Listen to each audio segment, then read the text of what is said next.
स्तोत्रभास्कृतो वन्दे भगवन्तो पुनः पुनः ईश्वरो गुरुरात्मेति मूर्तिभेद विभागिनी व्योमवद्व्याप्तदेहाय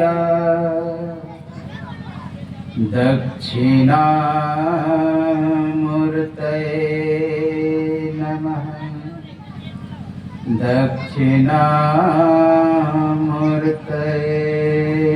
नमः।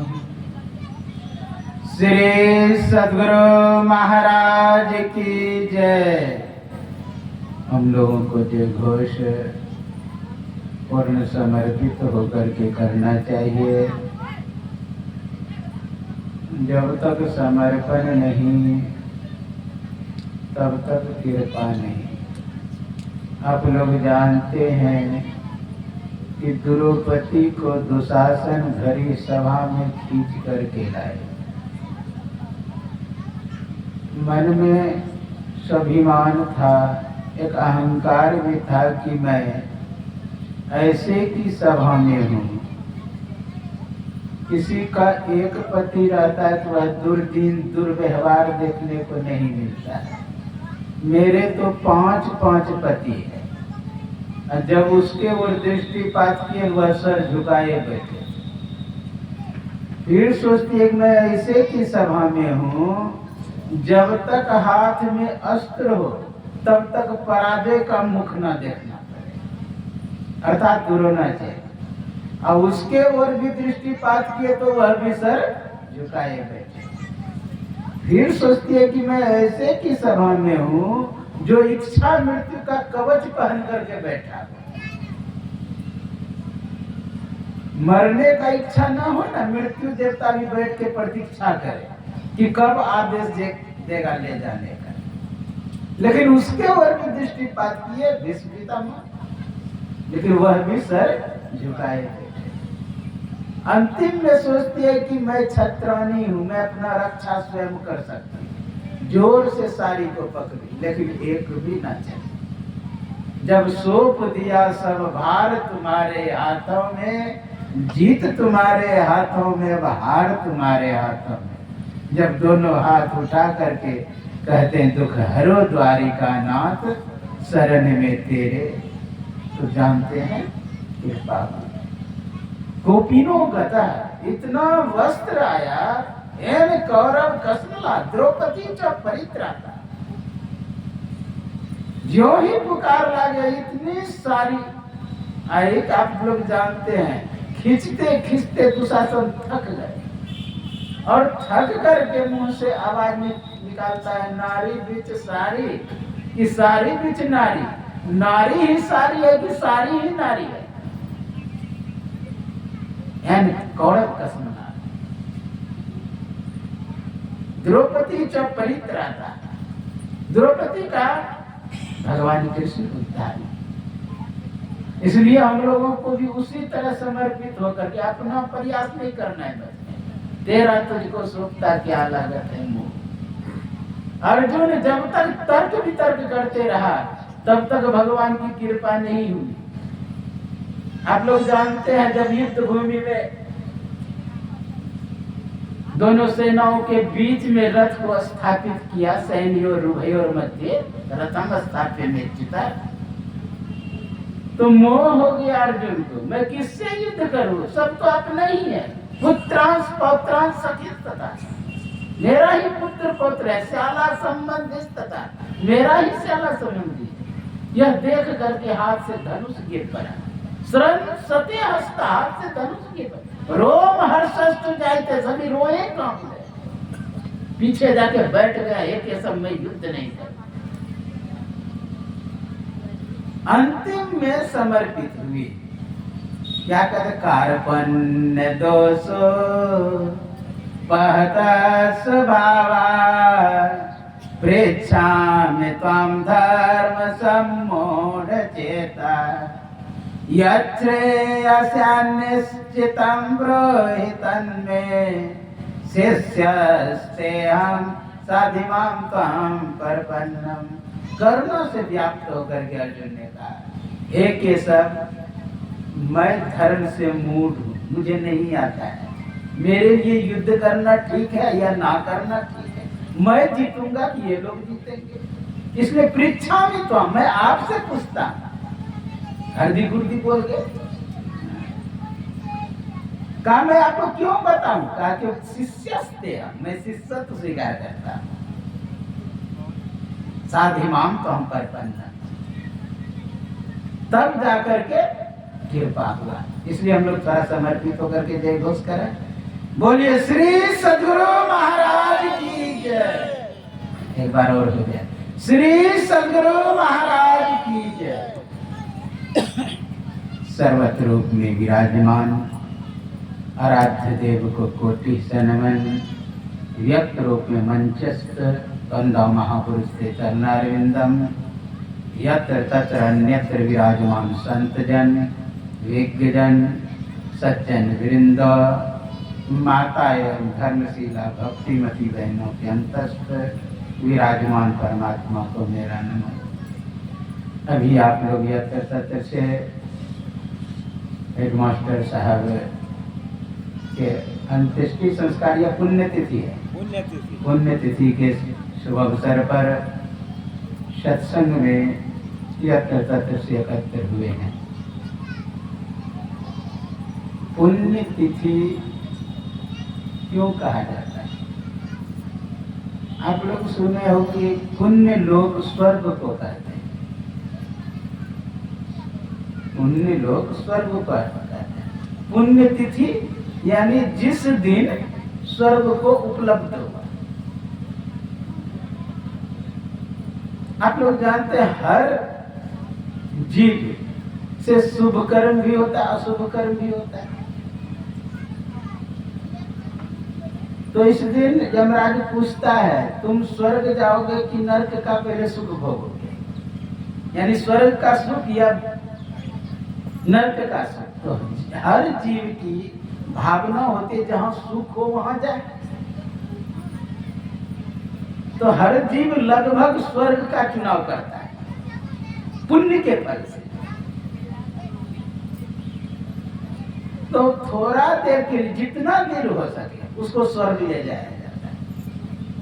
इसलिए उस दिन कहते हैं पुण्यतिथि, और उसी दिन से लिखना प्रारंभ कर देते हैं स्वर्गीय, लिखते हैं स्वर्गीय। तो इसलिए पुण्यतिथि कहते हैं। और पुण्य कर्म जो किए, आप लोग देखते हैं, एक कर्म होता है पुण्य कर्म, एक होता है पाप कर्म। तो हर व्यक्ति के जीवन में पाप कर्म भी होता है और पुण्य कर्म भी होता है। तो भगवान कृष्ण कहते हैं, जब भगवान कृष्ण से अर्जुन पूछते हैं, हे केशव, हे कमल नयन, यह जो शुभ कर्मी जीव है अगर किसी कारणवश गिर जाए तो क्या वह बादल के तरह छिन्न भिन्न तो नहीं हो जाता है? कच्चिन्नो भय भ्रष्ट छिन्ना भर विनश्यति। क्या बादल के तरह छिन्न भिन्न तो नहीं हो जाता है? तो भगवान कृष्ण कहते हैं, ना पार्थस ना विनाशतस्य विद्यते, ना ही कल्याण कृत कश्चित दुर्गति में गच्छति। हे अर्जुन, उसका ना इस लोक में दुर्गति होती है ना परलोक में दुर्गति। आप कहेंगे क्या परलोक में भी, स्वर्ग में भी दुर्गति होती है? वहाँ भी छोटा बड़ा होता है, छोटा बड़ा, हाँ, वहाँ भी ऊंच नीच होता है, वहाँ भी सेवक स्वामी बनता है, सब ढंग का सिस्टम वहाँ भी है। यहाँ जैसे प्रधानमंत्री, मुख्यमंत्री, विधायक है ना, वहाँ भी सब है। इसलिए वहाँ भी यह सिस्टम लागू है। तो कहता है ना वहाँ दुख होगा और न यहाँ दुख होगा। स्वर्ग कहते हैं आप सुख का जगह है, क्योंकि पुण्य का फल है। लेकिन स्वर्ग में भी भेद रहता है। इसलिए गुरु महाराज कहने की कृपा की है कि स्वर्ग पर करे खखा, नर्तन दुर्लभ देव को, सब कोई कहत पुकार, सब कोई कहत पुकार, देव दे ही नहीं पावे। ऐसो मूर्ख स्वर्ग की आस लगावे, पुण्य छीन सोई देव, स्वर्ग से नरक में आवे। भर में चारों खान, पुण्य तहीं रिजावे, तुलसी सतमत तत कहे, स्वर्ग पर करे खान। यानी जो अच्छे व्यक्ति होते हैं, सुजान होते हैं, संत होते हैं, वो स्वर्ग की आस नहीं करते, स्वर्ग की आस नहीं करते। फिर भी पुण्य का फल आपको मिलेगा, आप स्वर्ग जाएंगे। प्राप्त पुण्य कृतां लोकान, आप पुण्य लोक में जाएंगे। लोकान बहुवचन है, लोकान शब्द बहुवचन है। बहुवचन होने के कारण इसका मतलब अनेकों स्वर्ग है, और नहीं तो विष्णु लोक भी पुण्य लोक कहा जाएगा, शिव लोक भी पुण्य लोक कहा जाएगा, ब्रह्मा का लोक भी पुण्य लोक कहा जाएगा। अगर लोकान शब्द बहुवचन लेते हैं, अगर अनेकों स्वर्ग ना हो, अनेकों स्वर्ग हो तब तो बात हो जाएगा। तो प्राप्त पुण्य कृतान लोकान नो सिद्ध शाश्वती समान, कहा वहां बहुत दिन सुख भोगेंगे। बहुत दिन मैं क्यों कहा? शाश्वती का तो अर्थ होता है कि सभी दिन, मतलब जहां से लौटना न पड़े, शाश्वत। शाश्वती गिच प्रत्यय हुआ है शब्द में, शाश्वती मतलब सभी दिन, लेकिन सभी दिन अर्थ यहाँ नहीं लगेगा स्वर्ग के लिए, क्योंकि स्वर्ग ही सब दिन रहने वाला नहीं है। इसलिए शाश्वती का अर्थ यहाँ लगेगा बहुत दिन, सभी दिन नहीं, बहुत दिन, शाश्वती समान। प्राप्त पुण्य कृतान लोकान नो सिद्धे शाश्वत। फिर क्या होगा?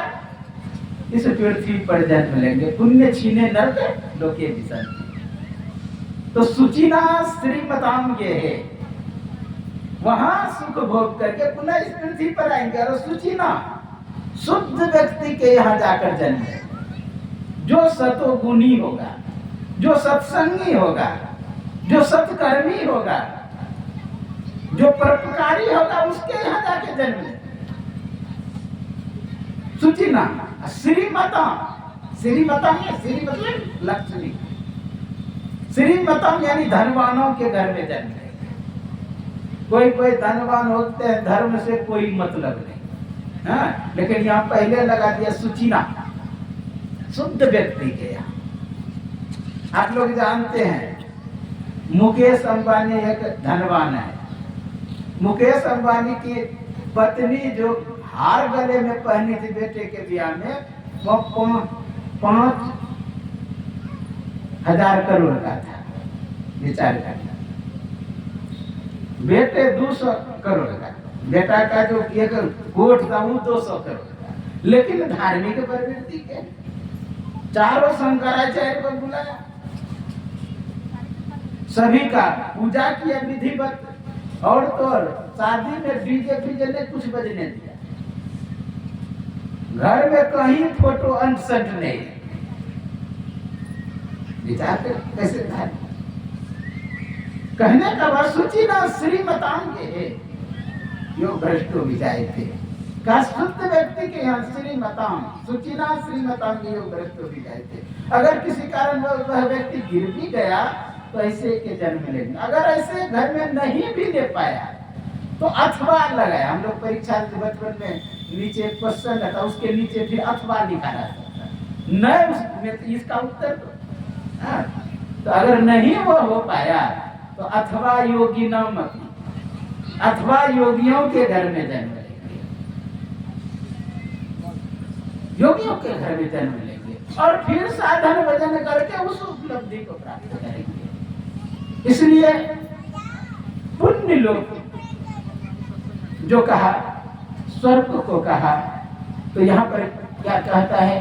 पुण्य स्मृति दिवस, जिस दिन स्वर्ग को उपलब्ध हुआ उसी को स्वर्ग लोक कहते हैं। एक सेठ जी बहुत कंजूस, वो गए हुए थे अपने समधी के यहाँ, समधी के यहाँ बहुत सामान दे दिए। वहां पर समधी के यहाँ तो लोग सब था, गाड़ी से जाके गाड़ी पर चढ़ा दिया। जब वो अपने स्टेशन पे उतरा तो खोजने लगा कुली। कुली जब खोजने लगा तब कोई कहे 500, कोई कहे 1000, कोई कहे 700। इतना कंजूस देना नहीं चाहता था। कारे कोई कम में ले जाने वाला नहीं है। का 1 नंबर प्लेटफार्म पर एक सस्ता कुली है, वो आपको ढो सकता है सामान। कहा कि बुला के लाया। कहा भाई कितना लोगे? कहा जितना देंगे चलेगा, नहीं भी देंगे फिर भी चलेगा। तो मन में सोच लिया 50 रुपया इसको देना है। माथे पर सामान लाद दिया, दोनों कंधे में लाद दिया। अब मुख में एक झोला पकड़ा था। कहा कि ठहरो, मेरा एक शर्त है तभी हम सामान ढोते हैं। कहा क्या शर्त है? कहा शर्त यही है कि 10 मिनट में सत्संग सुनाता। अगर सुनना है तब तो आपका सामान ढोएंगे, नहीं तो हम पटकते हैं। अब लिया हुआ सामान कट गए। काचा सुन लेंगे, चलो। तो मुंह में लटका दिया ताकि रास्ता में सत्संग न सुना दे। गया वहां घर पर सामान को रखा। कहा भाई शर्त है 10 मिनट तो सत्संग। कहा ठीक है सुना दो, हम सुनेंगे ही ना। अब जैसे कि मैं इधर से उत्तर घूम करके बैठा हूँ और वो भी उत्तरे घूम के बैठ गए, पीट कर दिया बख्ता की ओर। मतलब आपका सुन रहे हैं शर्त के हिसाब से, लेकिन आपके सत्संग का आदर नहीं करते। फिर भी सुनना तो था ही उसे। सुन लिया सत्संग 10 मिनट। जब अंतिम में जाने लगा सस्ता कुली, थोड़ा दूर से लौट के फिर कहता कि सुनो सेठ जी, एक नया समाचार मिला है। कहा क्या? चौथे दिन मेरी मृत्यु, 5वें दिन आपका। अब तो सेठ जी परेशान, अब बेहोश होने लगा। बेटा आया, भाई बात किया, कहा मेरा राम नाम सत्य हो जाएगा 5वें दिन। क्या किसने कहा? था वही सस्ता कुली बोला। कहा सस्ता कुली को इतना ज्ञान रहता तो कुली वाला ही काम करता। कहा उसने क्या कहा? कहा कि चौथे दिन मेरी मृत्यु, 5वें दिन आपका। कहा चौथे दिन उसकी मृत्यु होगी तब ना 5वें दिन आपका होगा। पहले देखना कि चौथे दिन तक मैं होता है कि नहीं होता। अब रोज गिने, आज ये हुआ, ये 2 हुआ, 3 हुआ। चौथे दिन भोरे पहुंच गया स्टेशन। 4 बजे पहुंच गया, पुकार रहे सस्ता कुली, सस्ता कुली, सस्ता कुली। रहे तब तो आ गए। दूसरा कुली कहता क्यों हल्ला कर रहे हो? क्या वो सस्ता कुली कहाँ है? क्या उसका 3 बजे भोरे राम नाम सत्य हो गया। अब तो वहीं पर सेठ जी गिर गया। बेटा उसको टांग करके लाया, 5वें दिन उसका भी राम नाम सत्य हो गया। जब जमराज आया, कहा भाई 10 मिनट के लिए तुमको स्वर्ग हुआ है, हाँ पहले स्वर्ग जाओगे कि नरक जाओगे? कहा कि नहीं स्वर्ग ही जाते हैं। जब स्वर्ग गया तो जानते जो ही गेट पे घुस रहे थे, देखते गेट के बगल में ही वो सस्ता कुली मंच पे बैठ के भाषण दे रहा है स्वर्ग में। सोचा कि इसी के कारण मैं स्वर्ग आया हूँ, इससे मिलना चाहिए। जमराज को कहा कि देखो मैं उनसे मिल के आ रहा हूँ। कहा ठीक है जाओ मिलने के लिए, लेकिन 10 मिनट होगा मैं घंटी बजाऊंगा, तुम वहां से तुरंत यहाँ आ जाना। गया, कहा कि महाराज आप ही के कारण मैं स्वर्ग आया हूँ, कुछ ऐसा युक्ति किया जाए मैं स्वर्ग में रह जाऊं। कहा कि तुम सत्संग सुनते रहो, किसकी मजा ले जमराज यहाँ आ जाए। अब वो घंटी बजा रहे हो, सुनिए नहीं रहा। अब 10 मिनट की कई दिन सत्संग सुनते, सत्संग लागी रहो रे भाई, तेरी बिगड़ी बात बन जाई। इसलिए सत्संग में आइए। मरना तो सबको है, आप लोग जानते हैं। एक सेकंड में लगभग 2 आदमी मर जाते हैं पूरे विश्व में। 1 मिनट में सैकड़ों व्यक्ति मर जाते हैं। 1 घंटे में हजारों मर जाते हैं। 1 दिन में लाखों मर जाते हैं। और 1 साल में लगभग 6 करोड़ मर जाते हैं। प्रथम विश्व युद्ध में 3 करोड़ मरे थे, द्वितीय विश्व युद्ध में 7 करोड़ मरे थे। उसी समय एक प्लेग नाम का बीमारी चला था, उससे 10 करोड़ मर गए। मरना तो है, जैसे मरे। लाख प्रयत्न करेंगे बचने का, फिर भी नहीं बच पाएंगे। महाभारत युद्ध में अकेला भीष्म 10 करोड़ को मारा, अर्जुन 9 करोड़ को मारा। अब पूरे महाभारत युद्ध में लगभग 1 अरब 66 करोड़ लोग मरे। कुछ दिन ही पहले अंग्रेजों के समय में एक जर्मन शासक हुआ जिसका नाम था हिटलर। वो 1 लाख आदमी को रोज मारते। विचार करिए, मरना है, लाख प्रयत्न करेंगे बचने का, नहीं बच पाएंगे। लोग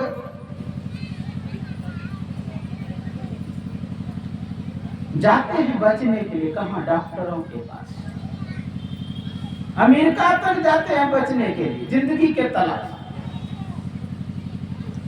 जहां जाते हैं जिंदगी के तलाश में, वहीं से लाश बन के आ जाता है। आप देखते हैं, गया था जिंदगी के तलाश, मौत को लेकर के आए। तांत्रिक के पास जाते हैं, साधुओं को पास जाते हैं कि कम से कम मुझे जिंदगी मिल जाए। आप लोग जानते हैं सिकंदर कितने बड़े लुटेरे थे, सभी के सोना लूटता था। एक दिन वो घोषणा करता है कि मैं अपनी पुत्री का विवाह कर दूंगा जो मुझे 1 रुपया भी सोना ला करके देगा। एक मुसलमान बच्चे ने अपनी माँ से जिद कर दिया, माँ मुझे सोने दो, सोना कर दिया। कहा सब सिकंदर लूट लिया है। कहा जिद करने बालहट। कहा कि हाँ, पिताजी जो मरे थे ना, पिताजी के मुख में सोना का सिक्का दिए थे, तो कब्र में होगा। कब्र से जाके उखाड़ा और जाके सिकंदर को दिया।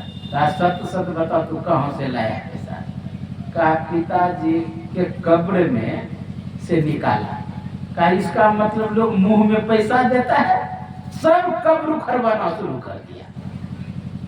इतने बड़े लोकेशना वित्तेशना था। आज पछताता होगा सिकंदर कब्र में कि दूसरी दुनिया खोज लिया, चांद पर लोग चले गए, वहां भी सोना का खजाना उसे भी लूटने के लिए पहुंच जाता है। तो भाग में नहीं, ये पहले मर गया।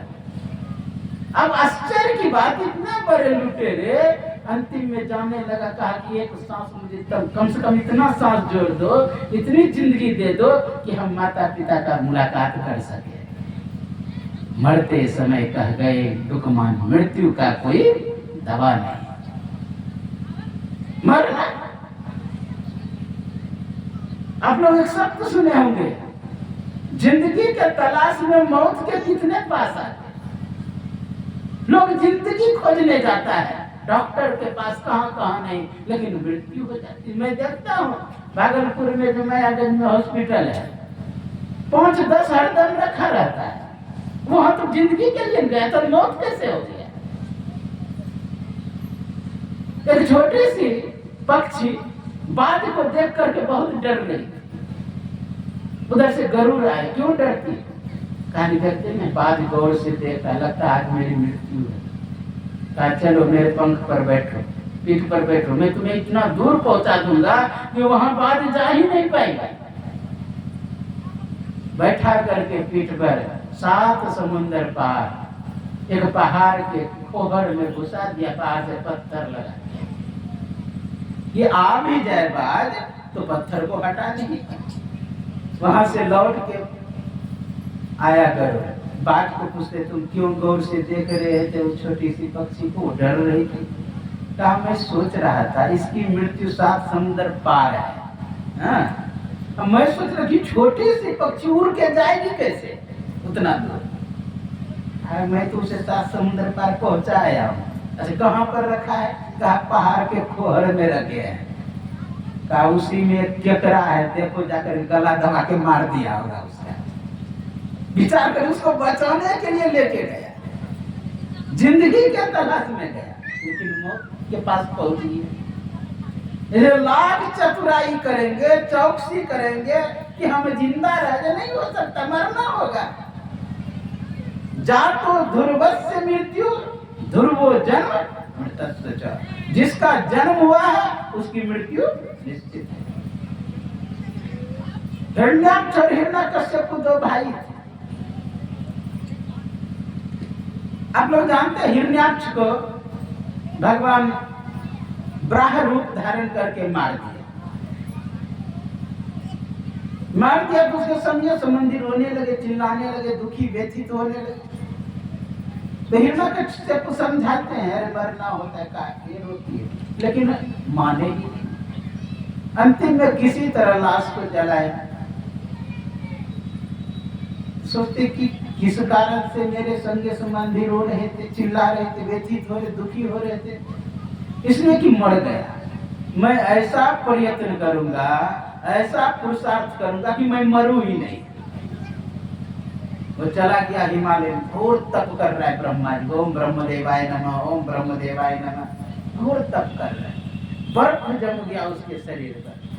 तब ब्रह्मा जी दर्शन दिए, कहा कि बताओ तुम्हारी क्या मुराद है, मैं तुम्हारी मुराद को आबाद कर दूंगा, तुम्हारी इच्छा की पूर्ति कर दूंगा, मैं तुम्हारे भक्ति से प्रसन्न हूं। कहा मेरे भक्ति से अगर आप प्रसन्न हैं, दर्शन दिए हैं, मेरी मुराद को आबाद करना चाहते हैं, तो यही दीजिए कि मैं अमर हो जाऊं। कहा नहीं, ऐसा नहीं होता है।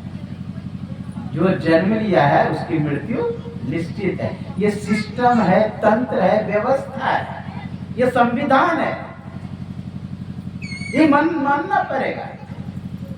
कोई भी आए हैं इस संसार में, सबको मरना हुआ। आए हैं सो जाएंगे। राजा रंग फकीर, एक सिंहासन चली चले, एक बंदे जाके जाने। जो भी आए हैं, चाहे धनवान हो कि धनहीन हो, गुणवान हो कि गुणहीन हो, रूपवान हो कि रूपहीन हो, बलवान हो कि बलहीन हो, सेवक हो कि स्वामी हो, भक्त हो कि भगवान हो, सबको अंत्येष्टि संस्कार को सम्मान करना पड़ता है। इस संस्कार से सभी को गुजरना पड़ता है। आप जानते हैं ध्रुव बहुत बड़े भक्त थे, तपस्या करके भगवान का दर्शन भी कर लिए, स्पर्शन भी हो गया। आप लोग भागवत का कथा सुने थे? भागवत में विस्तार से, मैं जब भागवत करता हूँ ना तब उसमें कहता हूँ विस्तार से, लेकिन फिर भी आप जानते हैं ध्रुव अपनी माँ के चौटिल्य शब्द को सुनकर, यानी उनकी जो सतीली माँ थी जिसका नाम सुरुचि थी, उसने जहर भरा शब्द कहा। क्या कहा? जब पिता के गोद में बैठने के लिए गया ना, बांह पकड़ लिया और खींच के पटक दिया और कहा तपसा राज्य पुरुषम तस्य वानुग्रहण में गर्भे काम साध्यात्मानम यदि इच्छा निर्पात। मूर्ख बालक, अगर तुम राजा के गोद में बैठना चाहते हो ना, तपसा राज्य पुरुषम, यानी तपस्या करो जाकर के। तस्य वानुग्रहण में, अगर वह अनुग्रह करने के लिए प्रकट हो जाए, आशीर्वाद देने के लिए प्रकट हो जाए, तो उससे यही मांग करना गर्भे त्वं साध्यात्माना, अगर मैं जन्म लूं तो सुरुचि के गर्भ से, यदि इच्छा निर्पासा, अगर इच्छा है कि राजा के गोद में बैठे। ये जहर भरा शब्द सुन करके, चौटिल्य भरा शब्द सुन करके क्षत्रिय बालक था, उठ कांपने लगा। अपनी माँ के पास गए, सुनीति के पास, कहा सुन माँ, मैया सुरुचि जो है ऐसा शब्द कहा। कहा अहो भाग्य है तुम्हारा, कोई ऐसा शब्द कहने वाला नहीं मिलता है कि तपस्या करो जाकर के। अच्छा, कोई माँ होता है कि जंगल तुम चले जाओ भजन करो जल्दी कहता है? नहीं कहता। सभी की माँ मदांसा नहीं होती, सभी की माँ लक्ष्मण की माँ नहीं होती। लक्ष्मण की माँ क्या बोली थी? पुत्रवती जुवती जग सोई, रघुपति भक्ति जास ना तरु बांग भल बादल बियानी, राम विमुख सुखते इतनाई। का पुत्रवती स्त्री वही है जो अपने पुत्र को भगवान के भक्ति में लगाता है, भगवान के भजन में लगाता है, भगवान के सेवा में लगाता है, वो पुत्रवती है। अगर ऐसे पुत्र को उत्पन्न नहीं करते हैं तो ना तरु बांग, इससे अच्छा बांग ही रहना है। विचार करिए, हम पुत्रों को क्या सिखा रहे हैं, कहां लेकर के जा रहे हैं, क्या करवा रहे हैं। अगर भगवान के भक्ति से दूर हटा रहे किसी कारणवश। अच्छा, कभी कहते हैं पुत्र को 1 अध्याय गीता सुना दोगे तो तुमको 1000 रुपया देंगे, ऐसा लोभ दिए? नहीं देते। बच्चे पढ़ करके तो ज्ञानी बन जाएगा, लेकिन संस्कारी कभी नहीं बनेगा इधर का विद्या से। जब तक आध्यात्मिक विद्या नहीं पढ़ेंगे संस्कारी हो ही नहीं सकता है। पढ़े लिखे व्यक्ति को उतना जल्दी देखते, पैर छू करके प्रणाम करते, दूर से प्रणाम होगा, विशेष हो गया। थोड़ा सा शिष्ट होता तो अपने छाती पर हाथ रखेगा, उससे भी शिष्ट तो थोड़ा सा ठौना छू लेगा। हाँ, संस्कार नहीं। इसलिए संस्कार चाहिए पुत्रों में। कैसे पुत्र थे विचार करिए। माँ से गए पूछने के लिए, माँ भगवान के साथ जाऊं, राम के साथ जाऊं, क्या मुझसे पूछने के लिए क्यों आया? वही तुम्हारे माता पिता थे, तमेव माता चो पिता तमेव बंधु। फिर भी मेरे पास आए तो मेरा आदेश है कि स्वप्न में भी राम को दुख नहीं हो। पुत्र कैसा है? पुत्र कैसा? वो कहते मैं सोऊंगा तब न स्वप्न आएगा, मैं प्रतिज्ञा करता हूं कि सोऊंगा ही नहीं। कैसा पुत्र? तो सभी की ऐसी मां नहीं हो जाती है। मदालसा शुद्धोसी बुद्धोसी निरंजनोसी संसार माया परवर्जितोसी। शुद्ध हो तुम, बुद्ध हो, संसार माया है, त्याग। कोई जल्दी नहीं कहता कि तुम महात्मा बन जाओ। तुम्हारी माँ बहुत अच्छी है, तुम्हारी माँ क्या बोली? तपसा राज्य पुरुषम, तुम जाके तपस्या कर। ऐसी कौन बोलती? जानते हैं देवदत्त को? नहीं, निश्चित आप लोग जानते हैं भगवान बुद्ध का पहले का नाम क्या है?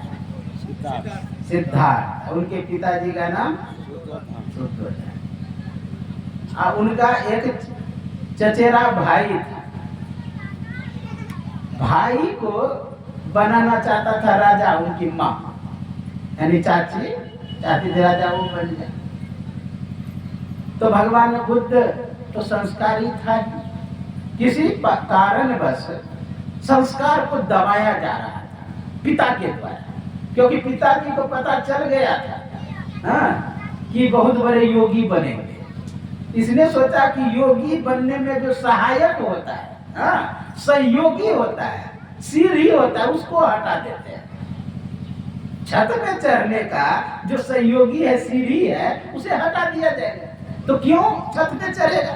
उसी तरह वैराग्य में जो सहयोगी है उसे हटा। तो क्या किया उसने जानते? राजा शुद्धोधन ने किया, एक भी ऐसा फूल ना दिखाई दे जो मुरझाया हुआ, एक भी पत्तियां ऐसा ना दिखाई दे जो सूखा हुआ, ऐसी व्यवस्था किया। और जितने बूढ़े हैं सबको ट्रांसफर, यहाँ से निकलो सर, उनके लिए अलग राज्य बनाया था, तुम वहीं पर रहो। और उसको अपने राज्य के नक्शा में दर्शाया नहीं। जितने बूढ़े हैं, जितने पागल हैं, जितने मतलब रोगी है, सबको सही, मतलब जो सहयोगी होता है वैराग्य में, उसको हटा दिया। तो उसकी चाची जो थी कहते जानते हो एक और राज्य तुम्हारा है। कौन राज्य? कहाँ दिखाई दे रहा है नक्शा में? कहा चलो ना मैं दिखाता, वह भी राज्य तुम्हारा है। ले गया, ज्यों ही उस राज्य में प्रवेश किया, उधर से खो खो करते बूढ़ा रहा। कहा इसको क्या हो गया है? कहा ये बूढ़ा हो गया। कहा मुझे भी होना पड़ेगा। कहा ये तो भाई निश्चित है, जो जन्म लिया उसको बूढ़ा तो होना ही पड़ेगा। फिर देखा बीमार आ, तो कहा इसको क्या हो गया? काम करके क्यों ले जा रहा है? कहा ये बीमार पड़ गया। कहा मुझे भी होना पड़ेगा। कहा वो तो प्रकृति का नियम है। फिर देखा कोई आ रहा है, राम नाम सत्य है, राम नाम सत्य है। कहा इसको क्या होगा? मर गया है। कहा मुझे भी मरना पड़ेगा। कहा तो संसार का नियम है।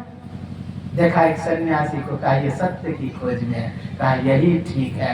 उसी समय अपने सारथी को चाबी दिया तिजोरी का। कहा मैं चला। कहा कहाँ जा रहे हो तुम? कहा कि मैं सत्य की खोज में जा रहा हूँ, महात्मा बनने के लिए जा रहा हूँ। कहा कि जिसके घर में खाने का नहीं होता है वो महात्मा बनता है। तुम्हारे पास तो तिजोरी है और तिजोरी का चाबी तुम्हारे पास है। कहा कि देखो तुम दूर से तिजोरी को देखे हो, अब मैं नजदीक से देखा हूं, मैं तिजोरी की खोल करके एक एक उल्टा पुल्टा के देखा हूं, सार कुछ भी नहीं है, धरा यही रह जाएगा। धनानि भूमो पशु भी गोष्ठे नारी गृह द्वारा ने सखा शमशाने धर्मानुभव धन भूमि में गड़ा रह जाएगा। अरे भाई भूमि में नहीं अब गड़ते होंगे तो बैंक में तो रखते ही होंगे, तू तो रख रहा है, एक भी सुई लेकर के नहीं दे। विचार करिए, कुछ भी है सब यही का है। तो मेरा कहने का बात था जो वैराग्य में सहयोगी उसको हटा दिया, फिर भी वैराग्य हम लोग का जो ये संसार में सिस्टम चल रहा है सब वैराग्य से हटाने का ही सिस्टम चलता है, वैराग्य में लगाने का कम सिस्टम चलता है। हाँ कोई कोई महात्मा आगे वैराग्य वाला बात बोल दे, कोई बात की बात है, लगभग मनोरंजन की हाँ सिस्टम बना दिया गया ताकि तुम उलझे रहो उसी में,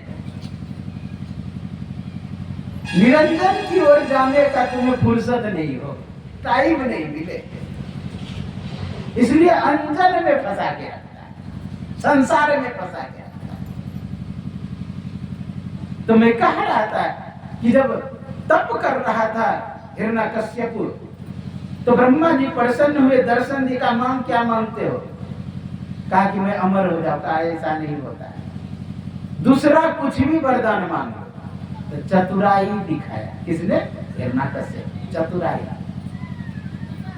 कहा अच्छा दूसरा दे देंगे? कहा हाँ दूसरा मांग लो, कुछ भी मांग लो दूसरा। कहा ठीक है, मुझे अगर देना चाहते हैं मैं मुझे यही वरदान दीजिए, ना मैं घर के बाहर मरूं ना घर के अंदर मरूं। कहा तथास्तु। कहा ना ऊपर मरूं ना नीचे मरूं। कहा तथास्तु। कहा ना अस्त्र से मरूं ना शस्त्र से मरूं। कहा तथास्तु। कहा ना मनुष्य मार सके ना जानवर मार सके। कहा तथास्तु। फिर कहा कि 12 महीने में किसी महीने में ना मरूं। ये सब चतुराई है। कहा तथास्तु। जब समय आया आप लोग जानते, खींच करके उसको जंगा पर लिया तो हंसने लगा हिरण्यकश्यप। तो भगवान कहते क्यों हंस रहे? लोग मरने के बाद, मरने के समय रोता है, चिल्लाता है। कहा कि आपके बस की बात नहीं है कि आप मुझे मार दें। कहा क्यों? अमरता का वरदान मिला है क्या? कहा नहीं, अमरता के तरह ही मिला है। कहा क्या मिला है? कहा ना घर के बाहर ना घर के अंदर। कहा तुम ना घर के बाहर हो ना घर के अंदर, छतिया पर हो। फिर कहा ना दिन में मरू ना रात में। कहा ना अभी दिन है ना रात, अभी संध्या का समय है। फिर कहते हैं कि ना मनुष्य मार सके ना जानवर मार सके। कहा प्रत्यक्षम किम प्रमाण? देखो मैं मनुष्य की जानवर, आधा मनुष्य आधा जानवर, नर सिंह। फिर कहा 12 महीने में किसी महीने में ना मरो। कहा तुम्हारे लिए स्पेशल मलेमांस बनाना पड़ा है। कहा ना अस्त्र से ना शस्त्र से।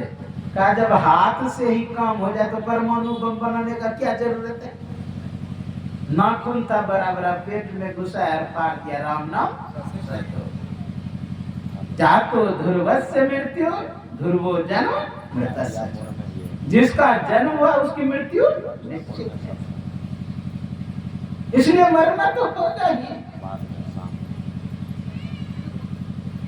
लेकिन हम अपने आप का अगर ज्ञान कर लेते हैं, अगर जीते जी मर जाते हैं तो मरने का भय नहीं रहेगा। अर्थात जीते जी मरने के लिए सीख जाए कि कैसे मरता है, और जीते जी मरने की कला जानता है ज्ञानी। अज्ञानी से नहीं, ज्ञानी से, योगी से होता है मरने की कला, सांसारिक से नहीं। जैसे अभी आप लोग सुने मानव शरीर कृपा देता है, मनुष्य शरीर का बड़ा भाग्य से मिलता है। लेकिन ये मिला हुआ शरीर भी आप लोग सुने होंगे, वसांसि जीर्णानि यथा विहाय नवानि गृह्णाति नरोपराणि तथा शरीरानि विहाय जीर्णा नन्याति सह्याति नवानि देहि। जिस तरह पुराने वस्त्र को त्याग करके नया वस्त्र लोग धारण करता है, उसी तरह यह जीवात्मा भी पुराने शरीर को त्याग करके नया शरीर धारण करता है।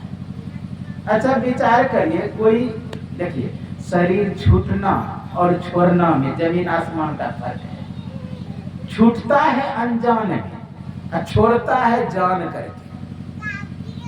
अज्ञानी से शरीर छूटता है, अज्ञानी शरीर को छोड़ता है।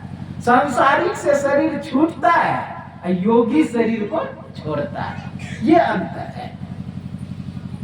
अच्छा मान लिए शरीर जिस तरह का पुराने वस्त्र त्याग करके नया वस्त्र धारण करता है, तो कोई अगर ज्ञानी व्यक्ति होगा, कोई सजग व्यक्ति होगा, तो जब तक दूसरा वस्त्र नहीं हो जाता, जब तक दूसरा वस्त्र व्यवस्था नहीं हो जाता, तब तक पुराने वस्त्र भी नहीं छोड़ेंगे। हैं? थोड़ा सा ज्ञानी का लक्ष्य है। अगर अज्ञानी है वो तब तो नया वस्त्र भी छोड़ देंगे, पुराना भी छोड़ देंगे, वैसे रहेंगे। लेकिन ज्ञानी का यह लक्षण है, जब तक व्यवस्था ना हो जाए तब तक पुराने वस्त्र को नहीं त्यागता है। त्यागना, देखिए वस्त्र त्यागा जाता है। हम लोगों को क्या करना चाहिए? पहले मालिक बन जाए, अर्थात ज्ञानी बन जाए, मालिक बन जाए, राजा बन जाए। ये शरीर जो है ना, राजा बनने का सिस्टम है। ये शरीर राजा बनने का, यानी मनुष्य बनने का। जस की तसदर देवी चदरिया देवी देवी। अगर राजा बन जाते हैं, मालिक बन जाते हैं, तो आप अपने से, जैसे राजा है, राजा के महल में बहुत प्रकार के वस्त्र रखे हुए हैं, तो राजा जो चाहेंगे वो पहन लेंगे। लेकिन क्या एक मेस्तर राज दरबार में रहता है, क्या राजा का वस्त्र पहन सकता है? और राजा ही निकाल के देंगे तुमको कौन वस्त्र पहनना है, और वही वस्त्र निकाल करके राजा देंगे जो जिस योग्य होगा। अगर कोई मेस्तर वाला काम करता है तो वैसा ही उसको वस्त्र दिया जाएगा। कोई द्वारपाल है तो द्वारपाल वाला वस्त्र देगा, कोई सिपाही है, सिपाही वाला, कोई और काम कर रहा है उसके, सबका अलग अलग यूनिफॉर्म है। नहीं है, आप देखिए एसपी का अलग, दरोगा का अलग, हमारे देश के फौज का अलग ढंग का, तो सरकार देता है वैसा वस्त्र व्यवस्था करके। उसी तरह आप जिस योग्य है वैसा वस्त्र देगा निकाल करके, तो आपको वही पहनना पड़ेगा। वस्त्र आप लोग जानते हैं, हमारे सनातन धर्म में 84 प्रकार, 84 लाख प्रकार का, आकर 4,84,00,000 जोनी भरमतिया जीव अविनाशी, फिरत सदा माया कर प्रेरा, काल कर्म स्वभाव तुम गया। कि कोई भी वस्त्र भगवान दे सकते हैं, और वही वस्त्र भगवान देंगे जो जिस योग्य है, जो जैसा कर्म कर रहा है, जो जैसा कर्म कर रहा है वैसा ही देगा। अगर जानवर वाला कर्म कर रहे हैं ना, तो जानवर वाला वस्त्र निकाल के देंगे। कुत्ता वाला काम कर रहे हैं तो कुत्ता वाला वस्त्र दे देगा। गाय वाला काम करे तो गाय वाला वस्त्र दे देगा। वृक्ष वाला काम करे तो वृक्ष वाला वस्त्र दे देगा। यानी जो जिस कर्म को करता है wैसा वस्त्र दे देगा, क्योंकि मालिक को यह अधिकार है, राजा को यह अधिकार है, वैसा ही वस्त्र देगा।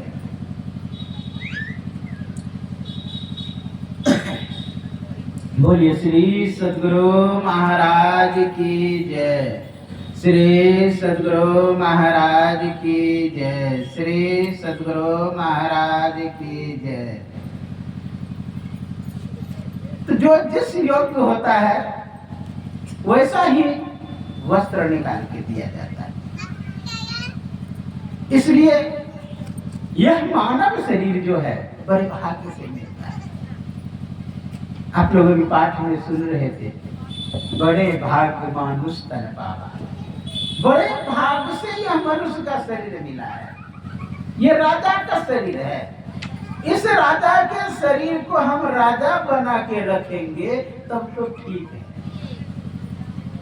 राजा वाला जो ये शरीर है, मानव शरीर, इसको राजा के तरह रखेंगे तब तो ठीक है, और नहीं तो अब की पासा ना पड़े फिर 84 जाए। इस बार अगर नहीं चेते फिर 84 में चले जाए। एक मदारी रास्ते से जा रहे थे, बगल में एक महात्मा जी का कुटिया था। महात्मा जी देखा कि मदारी जा रहा है, पुकार लगाया, इधर आ जा। आया, कहा क्या कहते हैं महाराज? कहा तुम क्या करते हो? कहा मैं बंदर भालू का नाच दिखाता। कहा मुझे भी दिखा। अब सोचने लगा मदारी, बाबा जी को दिखाने के बाद मुझे मिलेगा क्या? भाई कोई लोभ से दिखाते हैं, लेकिन बाबा जी के पास मिलेगा क्या? ये हुलक करके कुटिया में देखने लगा क्या सब है। देखने लगा, समझ गया महात्मा जी ये कुछ इनाम चाहता है। तो बोला कि अरे क्या देख रहे हो, जो मांगोगे वही देंगे, इसलिए तुम बंदर भाली पर नाच दिखाओ। अब महात्मा वाली बात का है, ठीक है दिखा देता। सोचा कि महात्मा है नहीं तो साफ दे देगा, बंदर भालू का नाच दिखा दिया। तो कहता है मांगो, क्या मांगते हो? फिर कुटिया में झांक करके देखा क्या चीज है लेने योग्य। देखा लोटा सोटा लमोटा के अलावा कुछ कुटिया में है ही नहीं। अब सोचा मांगे क्या इससे? फिर कहा कि महाराज आपके पास है क्या जो आप दीजिएगा? लोटा सोटा लमोटा के अलावा कुछ है ही नहीं। सारे मांगो तो सही। कहा नहीं अपने मन से दे दीजिए जो देने का है। कहा आंख बंद करो। सोचता है लगता है बाबा जी अपना बंदर भालू लेके भागे, इसलिए कह रहा आंख बंद करो। आप लोग सुने ना, आंख मुंह डिब्बा गए। फिर सोचा महात्मा वाली बात है, नहीं साफ दे देगा, आंख बंद करना पड़ेगा। आंख बंद किया, जो ही आंख बंद किया बंदर भालू गायब। अब किसको सुनावे कि बाबा जी बंदर भालू ले लिया? बाबा जी भी उसी गया। फिर कहा एक बार और आंख बंद कर। ज्यों ही आंख बंद किया, देखता है, आंख जब खोला तो देखता है कि शरीर पे राजा वाला वस्त्र पहना हुआ है, हीरे जवाहरात का माला लटक रहा है, मुकुट पहना हुआ है राजा वाला। उधर से कुछ लोग आ रहे हैं, राजा जी की जय, राजा जी की जय करते हुए, हाथी लेकर के। हाथी लेके आया, हमारा चलिए। हाथी पर बैठा लिया और ले जाके राजगद्दी पर बैठा लिया। इतना लोकेश नाम बढ़ा उसका, इतना लोकेश ना। अब उस राज पे चढ़ाई करो, उस राज पे चढ़ाई करो, उस राज पे चढ़ाई करो। अब दिया था राजा बोला शरीर, हाँ कि कम से कम ध्यान भजन करेगा। अब लूटने घसुटने में लग गया। इतना लोकेशना, जैसे अंग्रेजों का लोकेशना नहीं था। विचार करे भारत में 565 रियासतें थी, सब पर शासन किया, सब जगह छल कपट से किया। ये नहीं कि युद्ध में जीता है, सब जगह छल कपट। जैसे झांसी के पति का नाम था गंगाधर राव। गंगाधर राव का जो अभी पत्र रखा हुआ इंडिया लाइब्रेरी में, अंग्रेज ने पत्र लिखा है क्या? मित्रता का पत्र। सब पत्र मिलेगा जो भी राजा को लिखा है अंग्रेजों ने, उसमें मित्रता का पत्र लिखा हुआ है। अंग्रेजी उतना आता नहीं था, अंग्रेजों को ही बुलाते थे पढ़ने के लिए। अब बस पढ़ने के लिए वो निगेटिव पॉइंट नहीं पढ़ता था, पॉजिटिव पढ़ता था। उसमें सब चीज ठीक लिखा हुआ था गंगाधर राव के लिए, लेकिन नीचे में लिखा हुआ था अगर गंगाधर राव को पुत्र नहीं होगा तो वह राज अंग्रेजों में मिला लिया जाएगा। इस पर दस्तखत करवा लिया। वही आपके लिए दत्तक पुत्र था ये, लेकिन दत्तक पुत्र अंग्रेजों के यहाँ नहीं होता, इसलिए इस बात को नहीं माना उसने। जब गंगाधर राव मर गया उसी समय घोषणा कर दिया यह राज्य अंग्रेजों में मिला लिया जाए। उसी समय झांसी रानी खूब लड़ी मर्दानी, वह तो झांसी वाली रानी थी। कहने का बात छल कपट से केवल, जैसे कलकत्ता प्रशासन किया उस समय, बिहार भी आधा, उड़ीसा भी, ये कलकत्ता बंगाल में, हाँ, आधा उड़ीसा भी था। तो वहां का राजा था सिराजुद्दौला, सिराजुद्दौला। उसी समय रॉबर्ट क्लाउ अंग्रेजों का एक सेनापति आया था। उसने कहा कि भाई ईस्ट इंडिया कंपनी स्थापना के लिए जगह दो। कहा कि नहीं, तुम लोग जिस थाली में खाते हो ना उसी में छेद करते हो, इसलिए तुम्हें रहने नहीं देंगे। कहा तब युद्ध करना होगा। कहा ठीक है, करेंगे। तो जानते पलासी का युद्ध इतिहास में है। पलासी में युद्ध हुआ ही नहीं। पहले हुआ क्या, रॉबर्ट क्लाउ 300 सैनिक लेकर के पलासी के मैदान में गया। इतिहास में लिखा हुआ है कि 18,000 सैनिक सिराजुद्दौला का था, उसका सेनापति था मीर जाफर।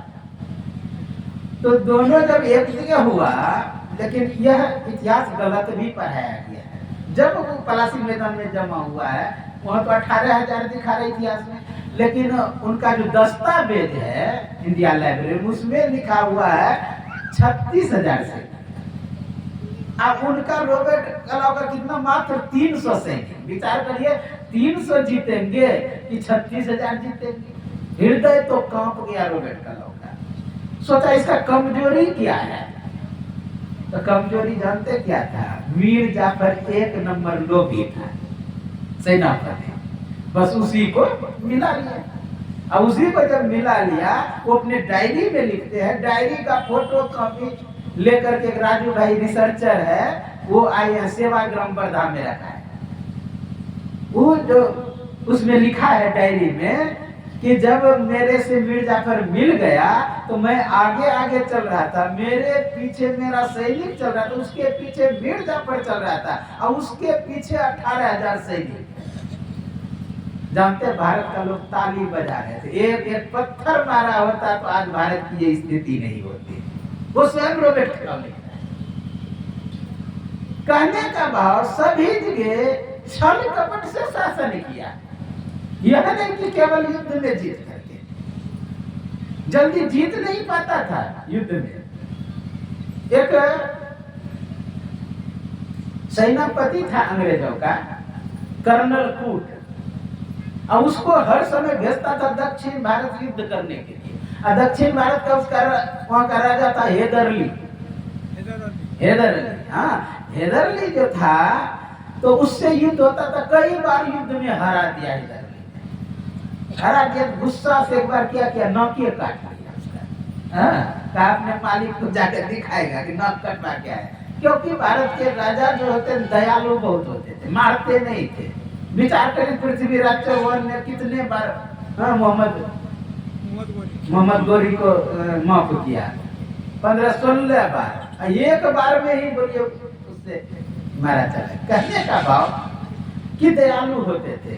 कर्नल कूट नाक लेकर के हाथ में भागे आ रहे थे। एक गांव के जो नाई होते हैं, ठाकुर जो केस बनाते हैं, वो कहा ये नाक कटी हुई लेके कहाँ जा रहे हैं, कैसे कट गया? अरे भाई गिर गया, नाक कट गया। कहा रात भर अगर रहेंगे आप मेरे गांव में तो आपका नाक ठीक हो सकता है। विचार करिए कितने बड़े सर्जन थे उस समय गांव सब में। कहा रात भर में नाक ठीक हो सकता है। रात भर रुका और नाक ठीक करा के गया। जानते हैं, ब्रिटेन में संसद में जाके कह रहा है अपने मित्रों से, मेरा नाक कटा हुआ लग रहा है। कहा नहीं, खाक तुम यहाँ सर्जरी सीखते हो, अरे जा करके भारत में सीखो। ये रात भर की ऑपरेशन में मेरा नाक की ये स्थिति है। सर्जरी का तो हम लोग पहले से परंपरा है। आप लोग जानते हैं, भगवान शंकर एक बार अपने ससुर का गला काट दिया। जानते हैं सर्जरी किसका कर दिया? बकरा का मुंडा। एक बार अपने बेटा का भी काट दिया, गणेश जी का माथे पर पंछी लगा दिया, हाथी का। तो कितने बरस रहे होंगे सर्जन। कहने का भाव है कि छल कपट से जीता। उसी तरह ये जो राजा था लोकेशना इतना बड़ा, इतना वित्तेशना बढ़ा कि उस पर लुटना, उसको मारना, उसको घसीटना, ये चालू सबको जीत लिया, लेकिन एक राजा को नहीं जीत पाता था। तो सोचा कि किसके कारण मैं राजा बनूं? महात्मा के कारण। इसलिए महात्मा के पास जाना चाहिए। अंतिम में महात्मा के पास गया, कहा महाराज सब राज्य को जीत लिया हूं, लेकिन एक राज्य को नहीं जीत पाता। कहा ठीक है बैठो, बैठाया। कहा आंख बंद करो, आंख बंद किया। कहा खोलो, ज्यों ही आंख खोला पुनः बंदर वाला। कहा तुम्हारा तुमको शरीर दिया भजन करने के लिए कि लोगों को लूटने घसीटने के लिए? उसी तरह यह मानव तन अनमोल, देखो अंतर का पट खोल, लेकर ज्ञान तराजू तौल रे आभागा मन। यह मानव तन है हीरा, मूर्ख समझे इसको खीरा, हमरा देखी देखी होई पीरा रे आभागा मन। यह मानव तन अनमोल है, लोग यूं ही पिता देता है। बहुत सुंदर भगवान कृष्ण कहते हैं, दो भूत स्वर्गीय लोके अश्विन दैव असुर एवं च। दो प्रकार के मनुष्य होते हैं, देवी संपदा वाले और असुरी संपदा वाले। देवी संपदा वाले कौन है? अभयम सत्य संशुद्धिर, ज्ञान योग व्यवस्थित, दानम दमश्च यज्ञश्च स्वाध्यायस्तक मार्जन। अभयम सत्य संशुद्धि, ज्ञान योग दानम दमश्च यज्ञश्च स्वाध्याय, अहिंसा सत्यम क्रोध त्याग शांति पेशुनम, दया भूतेषु लोलुप्त मार्ग विरिता, तेज क्षमा धृति सोचा, मद्रोहन मदान्विता, भवन्ति संपदा देवी भीजा तस्य भारत। भगवान कृष्ण कहते हैं कि जो अभयम, अभय रहता, अभयम सत्य संशुद्ध, बाहर अंदर की शुद्धि, ज्ञान योग, ज्ञान और योग में व्यवस्थित है। उतना समय नहीं सभी का क्या कर सको। अहिंसा सत्य क्रोध है, त्याग, ये मनुष्य का कर्तव्य बता रहा है। अगर इसमें आप प्रतिष्ठित हैं तो मनुष्य है, देवी संपदा वाले हैं। अगर इसमें प्रतिष्ठित नहीं है तो आप दानवी प्रवृत्ति वाले। इसलिए मनुष्य बनना चाहिए। ये मनुष्य का शरीर जो भगवान ने दिया है, उपनिषद के ऋषि बहुत सुंदर कहते हैं, इह चेद वेदी दत्त सत्यमस्ति, ना चेति आवेदि न महति विनष्टि, भूतेषु भूतेषु विचित्य धीरा, प्रत्यास्म लोका गम्यता भवन्ति। इस जन्म में इह चेद वेदी, यानी इस जन्म में ब्रह्म को जान लिया, वेदी यानी जानना, जान लिया तब तो ठीक है, अगर नहीं जाना तब महति विनष्टि, बहुत बड़ी हानि हो जाएगी। हानि क्या हो जाएगी? अब की पासा ना पड़े फिर 84, ये हानि हो जाएगी। हर जीव, चाहे अंडज हो कि उष्मज हो, अंकुरज हो कि पिंडज हो, हर जीव धीरे धीरे प्रगति करता है, विकास करता है, कर्मिक विकास डार्विन के हिसाब से। जिस स्थिति में आज ट्रेन देख रहे हैं, 50 साल पहले उस स्थिति में नहीं था ट्रेन। आप देखे होंगे साइकिल जिस स्थिति में अभी है, उस समय की स्थिति वैसा नहीं था। सब प्रगति कर रहा है, विकास कर रहा है धीरे धीरे। उसी तरह हर जीव भी विकास करता है, धीरे धीरे प्रगति करता है। लेकिन मनुष्य कैसा अभागा प्राणी है कि एक ही बार में अधोगति में चला जाता है। नरक स्वर्ग उपवर्ग विषेणी, एक ही बार में नरक चला जाता।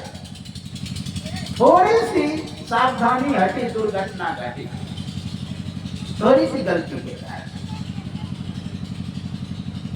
श्रीमद् भागवत महापुराण में बहुत सुंदर प्रसंग आता है कि एक बार अष्टावक्र कहीं से जा रहे थे। एक राजा रास्ते में मिल गया। इनके शरीर को देख करके, इनके चाल चलन को देख करके, चलने का स्टाइल को देख करके उसे हंसी आया। हंसी आए तो ठीक है, जाके आगे कहते महाराज यह शरीर आपने कहाँ में खरीदा? मैं भी खरीदूंगा, मेरे पास पैसा बहुत है। समझ गया अष्टावक्र मतलब 8 अंग टेढ़ा। एक अंग किसी का टेढ़ा रहता है, वो कैसे चलता है आप देखे होंगे। जिसका 8 अंग टेढ़ा हो, कुल्ला इधर फेंके तो कमर इधर, बायां पैर इधर तो दायां पैर इधर। अब चलने का ढंग ही कुछ अलग है। वही राजा कहते कि महाराज बताइए ना यह शरीर कहाँ से लाए? समझ गया बैंक कसता, वो बगल होकर के निकल गए। महात्मा तो महात्मा था।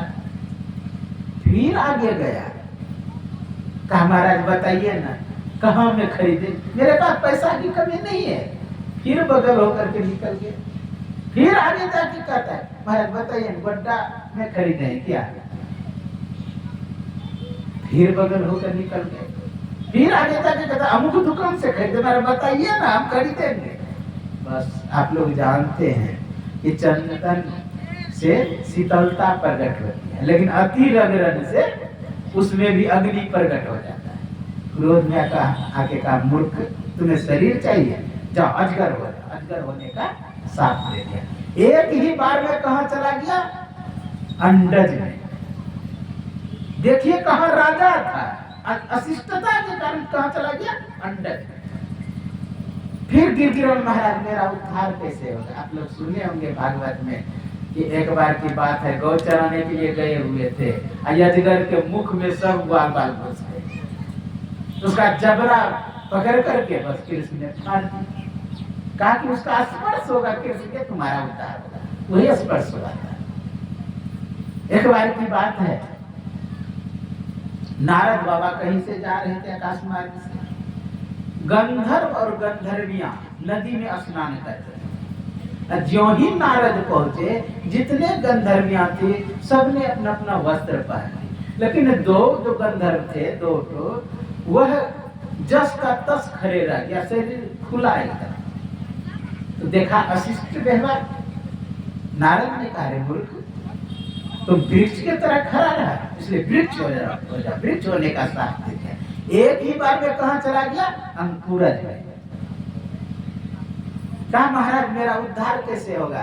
कहा जाओ कृष्ण अगर बाल लीला जिस समय करेंगे उस समय तुम्हारा उद्धार होगा। आप लोग जानते हैं कि एक समय की बात है, मैया लल्ला को दूध पान करा करके खेलने के लिए छोड़, नहीं लल्ला को दूध पिला रहे थे, उसी समय दूध में उफान आ गया, दूध जो उठने के लिए दी हुई। बस लल्ला को छोड़ के गए दूध उतारने के। इतना गुस्सा आया कृष्ण को कि मुझसे अधिक प्रेम दूध से। अब देखना मेरे पीछे कैसे भागती है। क्या किए, दूध किस लिए तोड़ती है, दही बनाने के। डंडा लिया, जितने दही का मटका था सबको तोड़ दिया। जो बचा उसको ले करके जाके बंदरों को खिला रहे। मैया ही देखता कि सब टूटा हुआ, जरूर कन्हैया का काम है।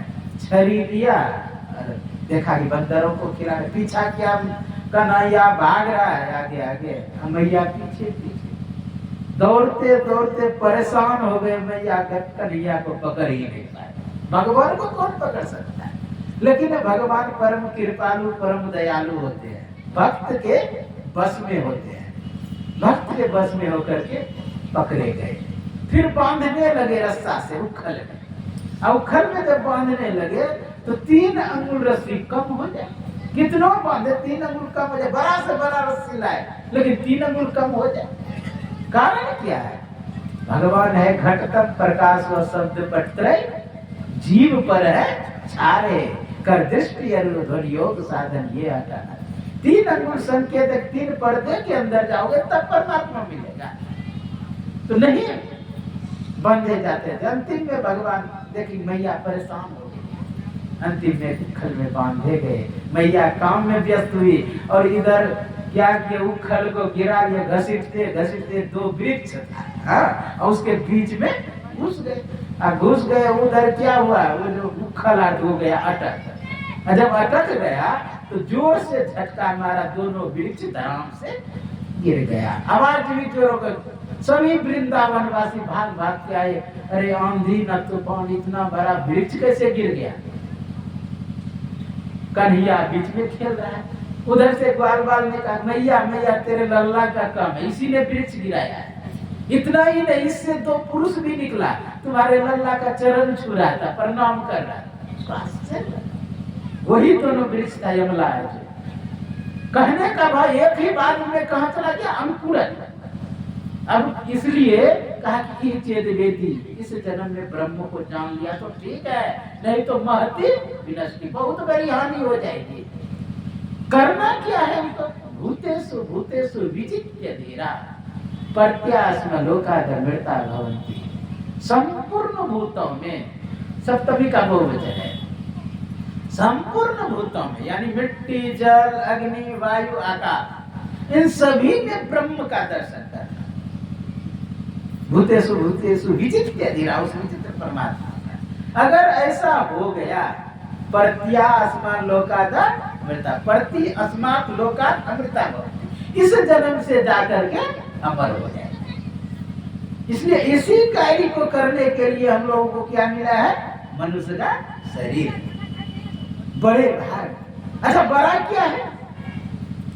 बड़ा क्या है संसार में? आप कहेंगे कि इस गांव में 5 मंजिल का जो मकान है वो बड़ा है, लेकिन हो न हो 5 मंजिल का मकान यहाँ सबसे बड़ा कह रहे हैं। अब गोड्डा में 7 मंजिल मिल जाए तब ये तो आपका छोटा हो जाएगा। अब गोड्डा में अगर 7 मंजिल है उसे बड़ा कह रहे हैं, तो पटना में अगर 10 मंजिल मिल जाए तो ये जो गोड्डा वाला मकान बड़ा था वो अभी छोटा हो गया। अगर पटना में 10 मंजिल है, बड़ा कह रहे हैं, तो दिल्ली में जाएंगे तो 50 मंजिल मिल जाएगा। वो 10 मंजिल क्या हुआ? छोटा कर दिया। तो बड़े को दायरा में नहीं बांधा जा सकता, बड़े को दायरा में नहीं। आप कहेंगे कि विदेश में वहां 50 मंजिल मिला तो बम्बई में 70 मंजिल मिल जाएगा। फिर दिल्ली वाला छोटा हो गया, बम्बई वाला भी विदेश के सामने छोड़ा। विदेश में 110, 120 मंजिल। विचार कर, कहेंगे नहीं महाराज, जिस पर ये सभी मंजिल आधारित है वो बड़ी है, यानी पृथ्वी। तो पृथ्वी से भी अधिक मात्रा में जल है, तो जल बड़ी, जल से भी अधिक मात्रा में अग्नि है, अग्नि फिर वायु, वायु फिर आकाश, सब छोटे होते जा रहे हैं। आकाश को भी जो उत्पन्न करने वाले हैं, ये तस्मात् जयते प्राणा प्राणा सर्वज्ञानी च खम वायु ज्योतिरापा पृथ्वी स्वसदाने। जो पूरे सृष्टि को रचा वो है सबसे बड़ा। इसलिए कहा बड़ा ते बड़ा, छोटा ते छोटा, में ही ते सब लेखा, शब्द के मध्य निरंतर साई दृष्टि विश्व देखा। सबसे बड़ा कौन है? परमात्मा। अब परमात्मा का क्या हुआ?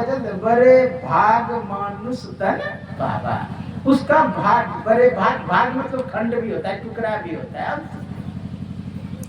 तो ये बड़े भाग, उसका भाग हो गया और उसने शरीर को पा लिया। बड़े भाग मानुष तन बाबा, यानी ईश्वर अंश, जीव अविनाशी, चेतन अमल, सहज सुतरासी, यानी उस ईश्वर का ही अंश है हमारे में।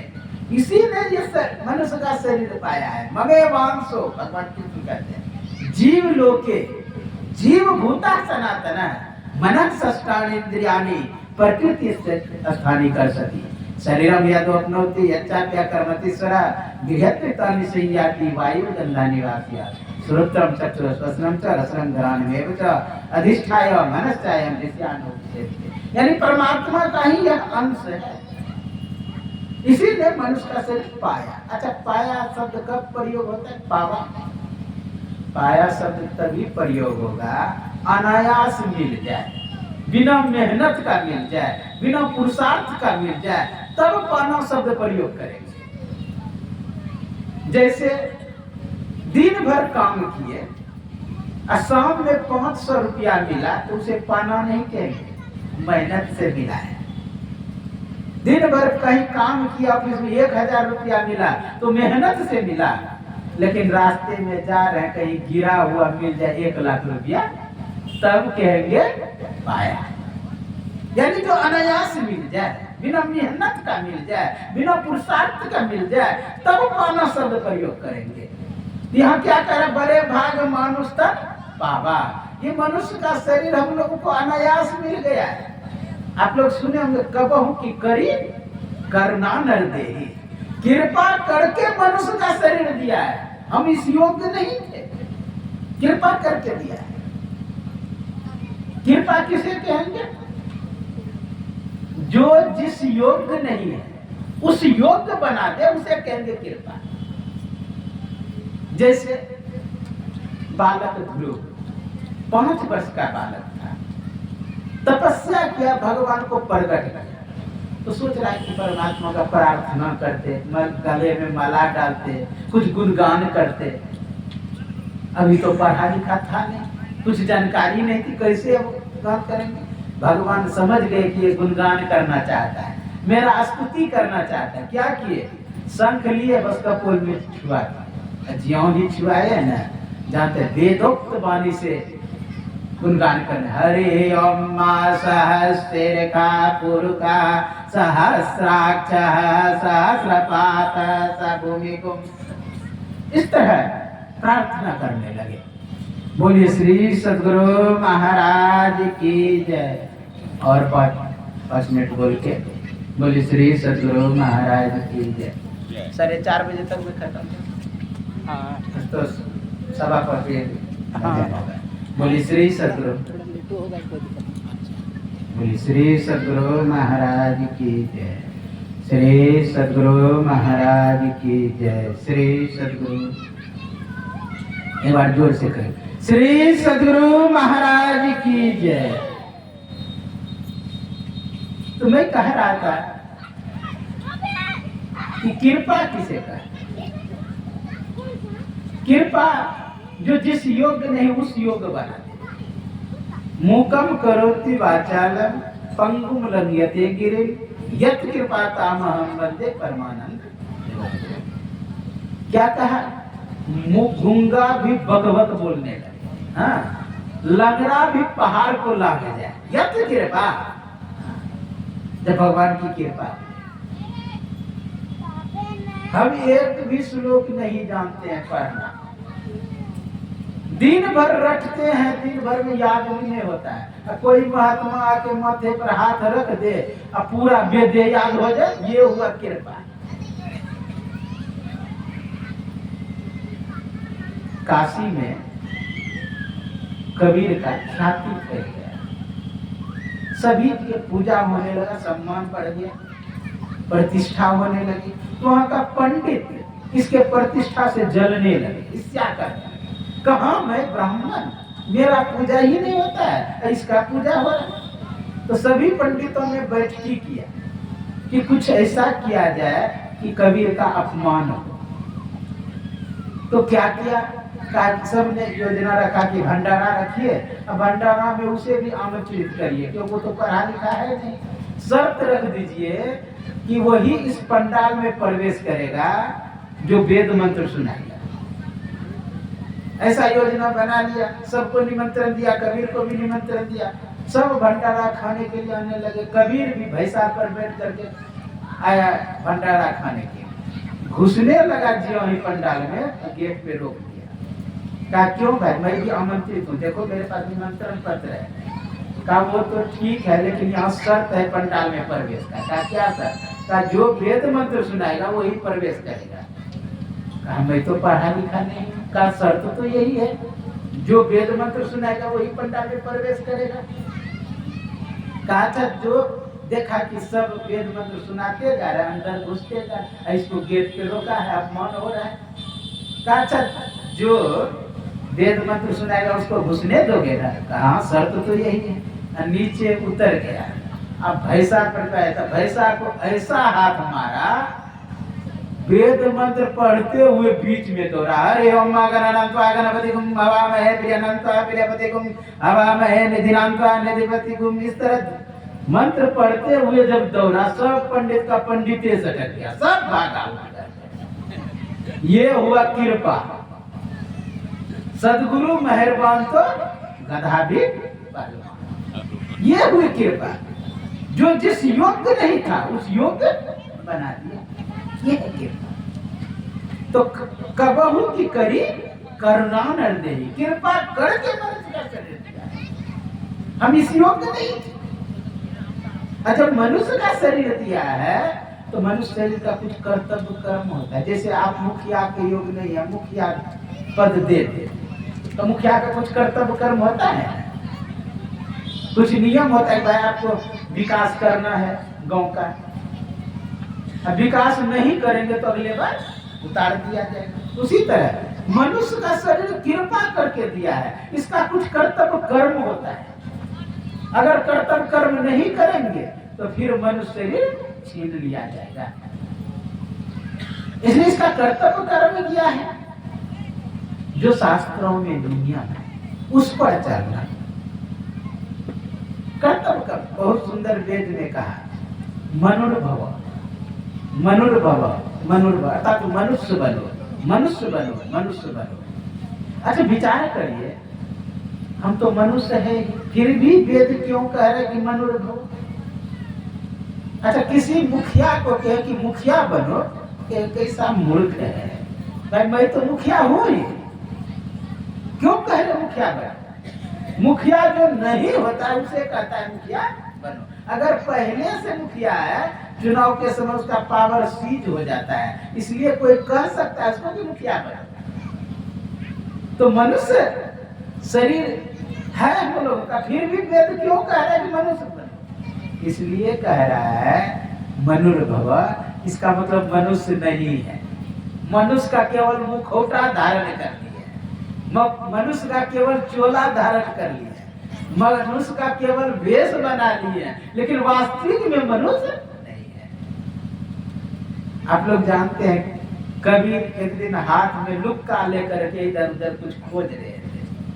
कुछ युवक ने कहा कि बाबा ये दिन में लुक्का जला के क्या खोज रहे, अग्नि जला के? कबीर चले बाजार को लिए लुकाटी हाथ, लुक मतलब अग्नि, काठ मतलब लकड़ी, लुकाठी हाथ खोज रहा है। कहा बाबा क्या खोजते? कहा मैं मनुष्य को खोज रहा। कहा कि दिमाग तो नहीं खराब हो गया है आपका, इतना मनुष्य आपको मनुष्य नहीं दिखाई देता है? कानून देखो, जब लोग कम देखा तो सब कोई जानवर दिखाई दे रहा है, कोई बकरी, कोई भेड़, कोई कुछ, कोई गधा। जिनकी लगन गुरु सो नाई, ते नर खर कुकर सम जग में बिरथा जन्म गवाए। कबीर कहते हैं जिनकी लगन गुरु से, ते नर खर गधा कुकर कुत्ता, ते नर खर कुकर सम बिरथा जन्म गवाए, बिरथा जन्म गवाए। इसमें देखो देखा तो सब आप मनुष्य कहते किसको है? आप कहते कहा जो झूठ चोरी नशा हिंसा बेविचार पंच पापों से बचता हो, उसे हम मनुष्य कहते हैं। कृष्ण ने भी कहा है ना, अभयम सत्य संशुद्ध ज्ञान योग व्यवस्थित है, मनुष्य का लक्षण बताया। अभयम जो अभय रहता है, सत्य संशुद्ध बाहर अंदर की शुद्धि, ज्ञान में प्रतिष्ठित है। आप कहेंगे क्या पीएचडी डिग्री जो करते हैं यही, ये हो कोई बात नहीं, लेकिन आंतरिक ज्ञान चाहिए जो कबीर ने उपलब्ध किया था, जो गुरु महाराज ने उपलब्ध किया था, जिसे कुरान शरीफ में कहा एक अलीफ को पढ़ ले तो नाजात छुटकारा मुक्ति मिल जाती है, वह ज्ञान। अब वह ज्ञान होगा कैसे? धर्म ते विरति योगते ज्ञाना, ज्ञान मोक्ष प्रद वेद वकाना। ज्ञान से तो मुक्ति मिलती है, वह योग से उपलब्ध होता है, योग से प्राप्त होता है। इसलिए हम लोगों को चाहिए ज्ञान योग व्यवस्थित है। दान देने की प्रवृत्ति, दानम दमश्च इंद्रियों दमन की प्रवृत्ति, यज्ञ, ये सब मनुष्य का लक्षण बताया। अहिंसा, सत्य मत क्रोध, अहिंसा व्रत में प्रतिष्ठित होना, सत्य में प्रतिष्ठित, अहिंसा सत्य, अक्रोध में यानी करुणा में प्रतिष्ठित होना। बोली श्री सद्गुरु महाराज की जय, श्री सद्गुरु महाराज की जय। तो करुणा में प्रतिष्ठित हो जाना। इस तरह अगर हम अपने आप को बनाते हैं तो मनुष्य है, और मनुष्य शरीर का कर्तव्य कर्म है कि हम अंतः साधना करें। लोगों का शरीर मरता है, आत्मा नहीं मरती है। नैनम छिन्न सहस्राणि नैनम दहति पावका नश्चैनम कलित्यन्त्यापो नाशोस्ति मारुता अक्षेद्यो या मदाह्यो या मकलित्यो ये बच्चों का ये आत्मा मरता कटता नहीं है। हम इस स्थिति को लाने के लिए क्या करना पड़ेगा? प्रयाण काले भगवान कृष्ण ने मनसा चलेना भक्त्या युक्त योग भले निचे मरने के समय चित्त को इधर उधर ना ले जाए। क्या करें? भ्रुव और मध्य दोनों भवों के बीच में मन को स्थापित करें। प्राण अवश्य समय प्राण को रोक करके क्या करें? तब क्या होगा? तब परम पुरुष रूपैती दिव्य परमात्मा को उपलब्ध हो जाएंगे। इतना तो करना स्वामी, जब प्राण तन से निकले गोविंद नाम लेकर फिर प्राण तन से निकले। यह स्थिति अगर बना लेते हैं तो हम लोगों का परम कल्याण हो जाएगा। यही आपके सेवा में कहा। यह जो सत्संग कराए हमारे, क्या नाम है? वीडियो साहब जो सत्संग कराए, अति ही उत्तम काम कराए। पिता के पुण्य स्मृति में बहुत ही उत्तम काम कराए। यही पुत्र का कर्तव्य भी होता है। जो पूर्णांग की नरक से उद्धार कराने का प्रयत्न करे, पुरुषार्थ करे, मेहनत करे, वही पुत्र है।